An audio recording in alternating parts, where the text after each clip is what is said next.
मंडळी, सध्या मराठी मनोरंजन विश्वात लगीनघाई पाहायला मिळते. नुकतंच शुभंकर एकबोटे आणि अमृता बने या दोघांनी लगीनगाठ बांधली. तर अशातच आता मराठी मालिका विश्वातील आणखी एक अभिनेता विवाहबंधनात अडकला आहे. आणि हा अभिनेता म्हणजे ठिपक्यांची रांगोळी या मालिकेतून घराघरात पोचलेला चेतन वडनेरे. तर अभिनेता चेतन वडनेरे त्याची गर्लफ्रेंड ऋतुजा धारपबरोबर विवाहगाठ बांधली आहे. चेतन आणि ऋतुजा यांच्या लग्नात जवळचे नातेवाईक आणि मित्रमंडळी उपस्थित होते. तर चेतन आणि ऋतुजा यांनी त्यांच्या लग्नाचे फोटो नुकतेच सोशल मीडियावर शेअर केले आहेत.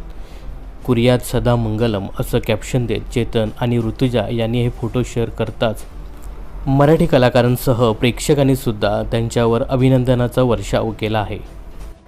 तर आपल्या चॅनलकडून सुद्धा चेतन आणि ऋतुजा यांना भावी आयुष्यासाठी मनपूर्वक शुभेच्छा. मनोरंजन क्षेत्रातील अशाच फिल्मी अपडेट्स जाणून घेण्यासाठी चॅनलला सबस्क्राईब आणि